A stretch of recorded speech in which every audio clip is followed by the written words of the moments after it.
소망이 있는 사람은 행복합니다. 이루어지지 않는 헛된 꿈을 망상이라고 하죠. 그런데 그것마저도 가지고 있지 않는 인생은 참 허무하죠. 아무것도 기대하지 아니하고 아무것도 바라지 않는 삶을 살아간다 생각해 보십시오. 재미도 없을 것이고 그 삶에 의미가 없을 것입니다. 무의미하다 못해 무료감을 넘어서 박탈감과 더불어서 참으로 그 삶은 허무한 인생이 될 것입니다. 그래도 무언가 붙들고 소망하고 살아간다는 것, 사람에게 그 순간순간 좀 생기가 있게 하고 또한 삶의 걸음을 걷는 데에 희망을 주기도 합니다.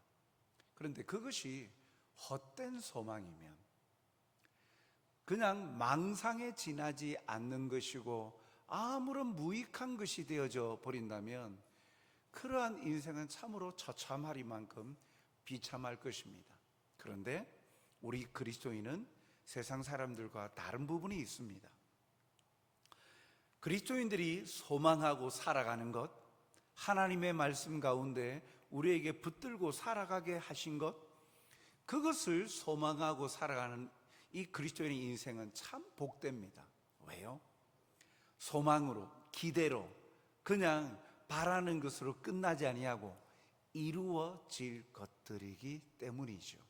반드시 이루어질 것들을 우리는 앞서 소망하고 기대하며 살아가는 인생입니다.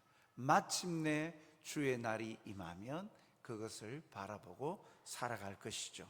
그렇기에 확실한 미래를 소망하는 꿈꾸는 자들, 바로 그리스도인입니다. 특별히 그 소망은 영원한 천국이 임하고 그곳에서 누림이 있다라는 사실에서 우리가 가지는 소망은 보다 의미가 있고 힘이 주어집니다. 그러면 그리스도인이 소망할 것, 바라고 기대할 것이 무엇일까요? 먼저 첫 번째로 함께 평화하는 삶을 소망하는 것입니다.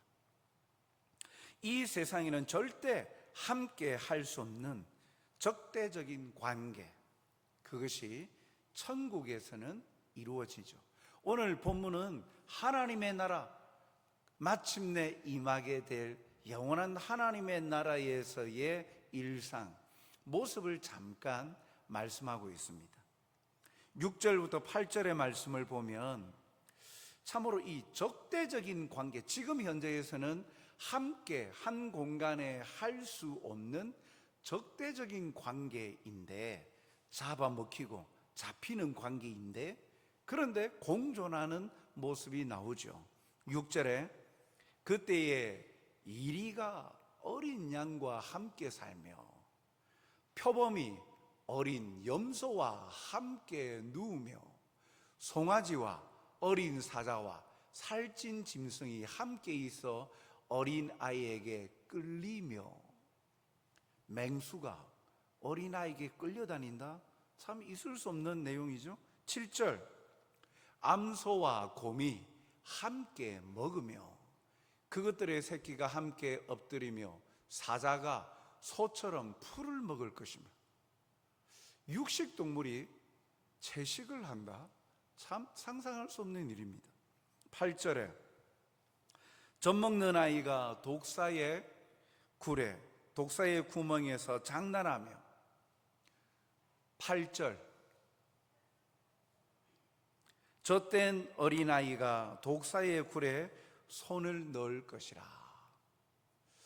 6절부터 8절에 보면 이렇게 색깔로 쳐 있는 부분들이 지금 현재에서는 같은 공간에 함께 평화스러운 모습으로 함께 할 수 없는, 공존할 수 없는 관계 아닙니까? 적대 관계 아닙니까? 그런데 천국에서는, 하나님의 나라에서는 함께 공존한다라는 거예요. 관계 악화라는 말 자체가 천국에는 없어요. 관계 악화는 죄로 말미암는 결과였죠. 잡아먹히고 잡아먹히는, 잡아먹고 잡아먹히는 이런 관계. 그리고 사람과 사람과의 관계에서도 마찬가지입니다. 최초의 관계 악화는 창조주이신 하나님과 사람 사이의 관계가 악화된 것이죠. 뭐 때문에 그렇습니까? 에덴 동산에서 죄 때문에 그렇죠. 죄 때문에 함께 더불어 평화롭게 살던 관계가 이제는 관계가 단절되어져 버립니다. 하나님을 하나님이라고 가까이에서 부르지도 못하고 함께하지 못하고 숨어야 되는, 하나님을 마주 대하는 것이 힘들어서 숨을 수밖에 없는 관계가 악화되어져 버렸죠. 그리고 사람과 사람 사이도 관계가 악화되어져 버렸습니다. 왜요? 처음에 하나님께서 에덴 동산에서 아담에게 하와를 만들어 주시고 함께 부부가 되어서 한 몸이 될 때 아담은 하와를 향하여서 뭐라 말합니까? 이는 내 뼈 중에 뼈요 내 살 중에 살이라. 쉽게 말하면 한 몸이라는 것입니다. 하나다. 전혀 분리되어져 있는 거부감을 느끼지 않는 한 몸이다, 하나다, 그렇게 했죠. 그런데 죄가 들어오고 나서는 어떻게 되었습니까? 하나님 앞에서 말하기를 하나님이 내게 주신 이 여자가 나에게 이렇게 죄를 짓게 했다고. 죄를 전가하죠. 책임을 전가시키고 있습니다. 언제는 내 살 중에 살이요 뼈 중에 뼈라 막 이렇게 한 몸이라고 하나라고 기뻐하고 즐거워하던 관계가 이제는 멀어져 버린 것이죠. 또한요, 사람과 자연과의 관계가 악화되어져 버립니다.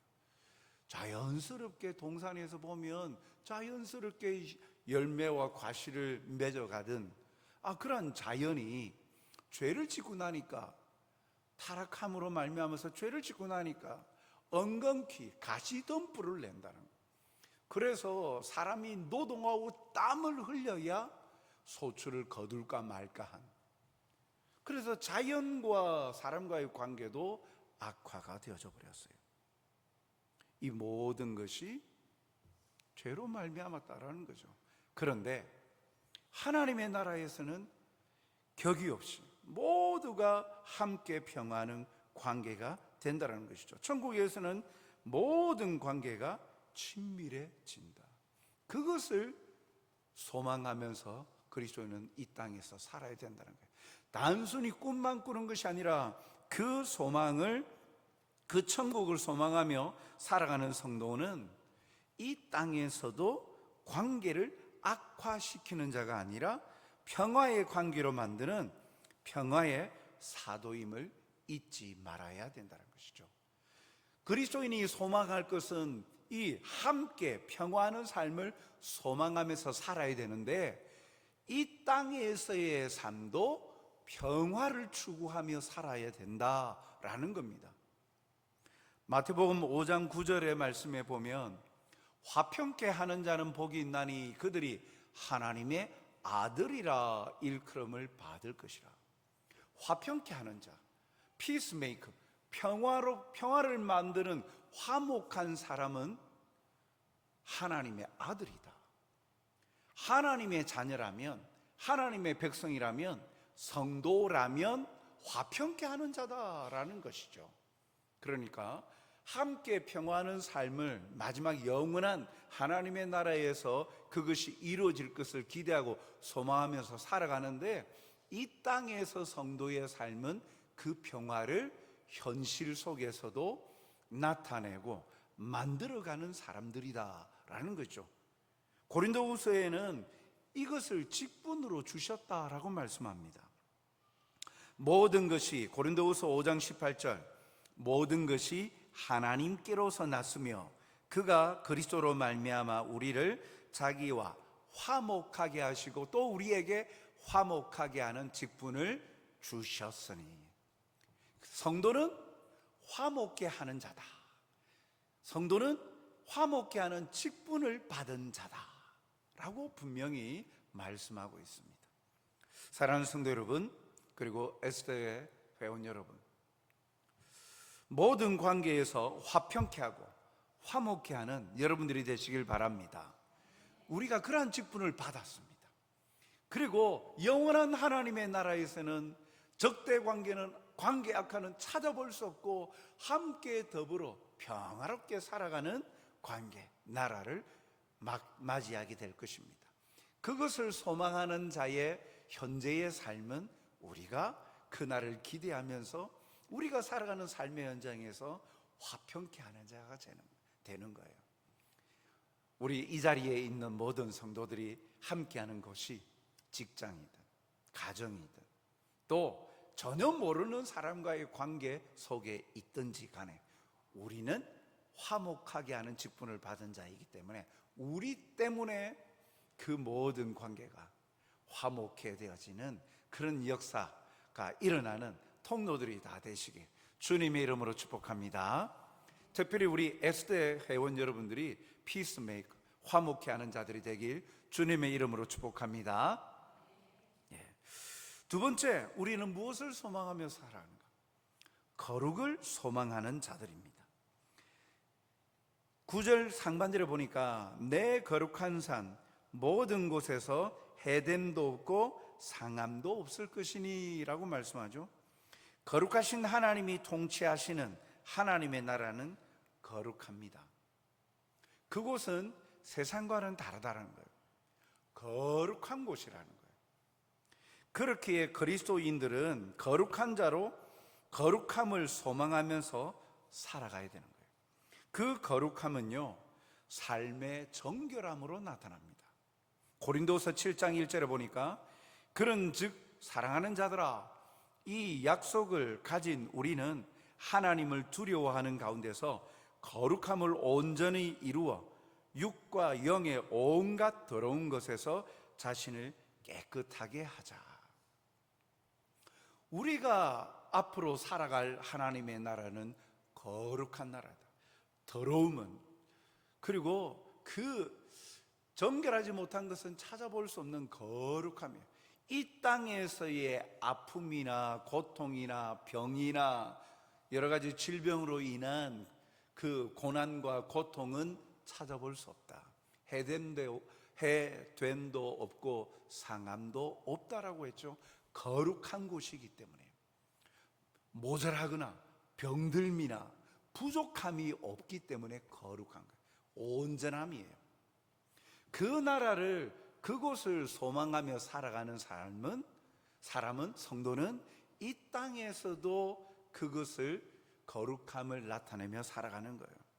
온갖 더러운 곳에서 자신을 깨끗하게 하는 것이죠. 데살로니가전서 4장 3절 말씀에 보니까 하나님의 뜻은 이것이니 너희의 거룩함이라 곧 음란을 버리고. 하나님이 우리를 향하여 바라는 마음은 거룩함이라는 것이죠. 세상과 구별되어진 거룩함, 하나님을 닮은 거룩함, 그것은 우리의 삶에 예배 생활만 한다고 거룩해지는 것이 아니라 모든 삶의 전 영역 속에서 거룩함을 찾아내는 것이죠. 음란한 것, 더러운 것은 버리는 것입니다. 악은 어떠한 모양이라도 버리는 것이죠. 그것이 우리의 삶에서 거룩함으로 나타나는 거예요. 그 거룩을 훼손시키는 어떠한 것도 용납해서는 안 됩니다. 그것이 그리스도인과 세상 사람과 구별되어진 가장 큰 특징이죠. 그리스도인, 세상과는 다른 거룩함을 소유하고 있다는 거예요. 세상적인 관점에서 보면 엄격한 기준에서의 도덕적인 가치 기준에서도 최상위에 올라있는 사람, 그들의 관점에서 볼 때도, 도덕적인 관점에서 볼 때도, 그래서 세상 사람들이 그리스도인이다, 그러면 믿을 만하다, 저 사람이 하는 말, 저 사람이 하는 행동 거짓이 없어, 꾸밈이 없어, 진실한 사람이야, 이런 평가를 받는 것, 그것이 거룩함을 소망하며 살아가는 이 땅에서 우리 그리스도인의 삶의 모습이라는 것이죠. 이사야 11장 9절 상반절에 보면, 다시 한번 말씀을 보면, 내 거룩한 삶 모든 곳에서 해됨도 없고 상함도 없을 것이다 라고 말씀하죠. 결국 거룩함은 고통이 없는 자리로 나간다는 거예요. 영원한 기쁨과 행복으로 나아가게 한다는 거예요. 거룩함 하니까 자기 마음대로 사는 것을 절제시키고 억압하고 뭔가 하지 말라 하는 것으로 부정적인 느낌으로 다가옵니까? 아닙니다. 거룩함은 우리에게 진정한 자유를 선사합니다. 고통이 없고 아픔이 없음, 그런 행복감, 해방, 자유함의 자리로 거룩함은 이끌어 간다는 거예요. 진정한 자유, 진리가 너희를 자유케 하리라. 진리가 있는 곳, 거룩한 진리가 거하시고 이루어지는 하나님의 나라에서는 아픔이 없죠. 질병이 없죠. 부족함과 염려가 다 사라지고 없지 않습니까? 감사와 기쁨만이 가득 차죠. 마찬가지예요. 그 거룩함을 살아가는 삶의 인생에도 하늘로부터 임하는, 세상에서는 발견할 수 없는 참 자유와 기쁨, 행복을 맛보게 한다라는 것이죠. 그 거룩함을 이루어 살아가는, 그래서 이 땅에서 진정한 자유, 행복, 기쁨을 맛보며 살아가는 여러분들이 되시길 주님의 이름으로 축복합니다. 마지막으로 우리가 그리스도인을 소망하는 것, 하나님의 충만한 지식을 소망하는 것입니다. 이사야 11장 9절 하반절에 보니까 이는 물이 바다를 덮음같이 여호와를 아는 지식이 세상에 충만할 것임이라. 하나님의 나라에는 물이 바다 덮음같이 하나님을 아는 지식이 세상에 충만할 것이다 라고 이야기를 하죠. 지금은 악한 영들 때문에 하나님을 부정하고 부인하는 세상이지만 천국이 도래할 때는 하나님을 아는 지식이 온 땅에 충만할 것이다. 즉 모든 인류가, 모든 만물이 하나님을 정확히 알고 하나님을 경배할 수밖에 없을 것이다 라는 겁니다. 모든 열방과 온 우주가 하나님이 창조주이심을 의심치 않고 경배하게 될 것이다 라는 겁니다. 에베소서 3장 19절에 보면 그 너비와 길이와 높이와 깊이가 어떠함을 깨달아 하나님의 모든 충만하신 것으로 너희에게 충만하게 하시기를 구하노라. 에베소 교회를 향한 바울의 기도 내용 가운데 마지막 부분이죠. 한 부분입니다. 하나님의 충만하신 것으로 충만하기를 원한다. 하나님의 사랑이 입체적이고 포괄적이고 그 다양한 하나님의 사랑과 은혜를, 그 하나님의 충만하신 것을 네가 충만하게 느끼기를 기도한다라는 기도의 내용입니다. 그렇습니다. 우리가 살아가는 이 시대에도 우리를 통해 하나님의 충만하신 사랑과 은혜를 나누고 전하는 자로 살아가야 됨을 말씀하고 있는 것이죠. 막연하게 하나님의 나라에서는 하나님으로 가득 차고 하나님이 경배받으실 거야, 모든 인류가, 온 우주 만물이 하나님을 경배하는 세상이 될 거야 라는 것으로만 기대하면서 살아가는 것이 아니라 우리가 살아가는 이 땅에서도 그리스도인들이 우리의 삶을 통해 하나님을 보여주고 나누고 나타내는 삶을 사는 것이죠. 세상은 우리를 통해 하나님을 발견하기 때문입니다. 세상은 교회를 통해 하나님이 어떠한 분이신지를 발견하는 거예요. 그렇기 때문에 교회는, 주님의 몸된 교회는 가장 세상을 향하여 하나님의 하나님 되심, 예수님과 그 크신 사랑과 은혜를 나타내는 통로가 되지요. 요셉의 이야기에서 흥미있는 부분이 있는데 창세기 39장 3절 말씀을 한번 보겠습니다. 그 부분을 보면 이 3절에 그의 주인이 여호와께서 그와 함께 하심을 보며 그의 또 여호와께서 그의 범사에 형통케 하심을 보았더라. 여기에 그 주어는 그의 주인입니다. 요셉의 주인 누구죠? 보디발입니다. 보디발은 애굽 사람이에요. 애굽 사람은 그들이 섬기는 신은 다양합니다.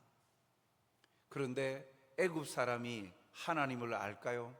모르죠. 말씀을 띄워주십시오. 다시. 그런데 재미있는 표현은 이 보디발이 하나님께서 요셉과 함께 하심을 보았다라고 표현합니다. 그리고 하나님께서 요셉을 범사에 형통케 하심을 보았다라고 말하고 있어요. 여러분 좀 이상하지 않습니까? 이 말씀대로라면 하나님을 전혀 보지도 알지도 못했던 이 보디발에게 하나님이 짠 하고 나타나셔가지고 내가 하나님이야, 내가 하나님이야 라고 말씀해 주셨을까요? 그리고 옆에 서셔가지고, 요셉 옆에 서셔가지고 모든 일이 요셉이 술술 잘 풀리고 요셉이 하는 일이 잘 될 수 있도록 옆에서 직접 도와주고 막아주고 보호해주고 이렇게 하는 것을 보디발이 육안으로 봤을까요? 하나님이 그렇게 나타나셨을까요? 아니죠. 그러면 어떻게 보디발은 요셉에게 하나님이 함께 하시는 것을 보았고 범사에 형통케 하시는 것을 보았다라고 성경은 말할까요? 어떻게 그게 가능하겠습니까? 어떻게 가능하죠? 에스더에 어떻게 가능했을까요? 입이 근질근질 하신 분이 있죠. 중고등부 모임 때 잠깐 제가 설교했기 때문에. 어떻게 가능했을까요? 보디발이 어떻게 알았을까요? 참 목사님이 설교만 하시지 자꾸 이런 질문해가지고 난감하게 만들고. 어떻게 가능했을까요? 그건 요셉이 보디발에게 보여준 거죠. 하나님을. 어떻게 해요? 나는 그가 여주인에게 유혹당할 때도 한 말을 통해서 보더라도 알 수가 있어요. 나는 하나님을 믿는 사람입니다. 나는 하나님 앞에서 정직하게, 하나님 앞에서 정직하게 사는 것이, 그래서 하나님 앞에서 범죄하는 것이 가장 두려운 사람입니다. 여주인 앞에서 그렇게 이야기하죠. 그 말은 평상시에 17 나이에 애굽에 이 종으로 노예로 팔려와서 13년여 시간 동안 그 집에 또 감옥에서 2년을 보내는 동안 끊임없이 요셉은 그 삶을 통해서 자기가 하나님을 믿는 사람이고 하나님은 무엇을 원하시고 그래서 나는 그러한 삶을 살아가는 자, 자기의 신앙 고백을 평상시에도 했다라는 거예요. 그러니까 보디발이 그 요셉이 하나님을 믿는 자이구나, 하나님이 함께 하시는 자이구나, 모든 일에 있어서도 하나님이 도우셨어요. 하나님이 함께 하셔서 이 일이 잘 됐어요. 이 창세기 39장에 보면 이 요셉을 위하여서 보디발의 집에 복을 주시잖아요. 요셉이 총리로 그 집안의 그 청지기로 맡은 그때부터 이 보디발의 집안이 이 갑부가 되기 시작하잖아요. 부자가 되기 시작하잖아요. 재산이 늘어나기 시작하잖아요. 그러니까 그럴 때 요셉이 잘했다기보다 오늘 이 3절에도 보니까 여호와께서 요셉을 형통케, 범사에 형통케 하심을 보았다. 그건 주인님, 이 일이 이렇게 된 것 하나님이 도우셨어요. 하나님께서 함께 하셔서 이렇게 재산을 불릴 수 있게 되었습니다. 지난달보다 이렇게 또 더 잘 되었어요. 지난달보다 이렇게 좀 곡식이 또 많이 거둬지는 거 하나님의 은혜입니다. 하나님이 도우셨어요. 성경에는 안 나와 있지만 그러나 우리가 묵상해 보면 어떻게 보디발이 범사에 여호와께서 요셉을 형통케 하심을 보았다라고 말할 수 있을까? 범사에 항상 요셉이 그 말을 했더라. 즉 오늘 이 이사야서 표현대로 하면 범사에 하나님의 충만한 것으로 가득 찬 삶을 살았다는 거예요. 말에나 일에나 모든 것이 하나님이 함께 하셨어요. 그걸 나타냈다는 것이죠. 사랑하는 성도 여러분, 그리고 헌신하는 전도의 여러분, 우리의 삶을 통해 우리는 하나님을 사랑하고 나타내는 거울들임을 기억해야 합니다. 나를 통해서 다른 사람들이, 세상 사람들이 하나님을 본다라는 거예요.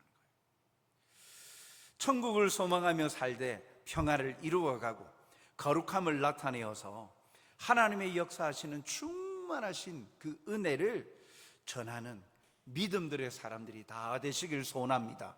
특별히 우리의 삶을 통하여서 하나님을 마음껏 다양한 모습으로 나타내고 선포하는 삶을 살아 하나님의 기쁨이 되어지고, 또한 우리를 통하여 또 다른 생명들이 주께로 회심하고 하나님을 만나는 놀라운 역사가 나타나는 그 일에 쓰임받는 귀한 그릇들이 되시길 주님의 이름으로 축복합니다.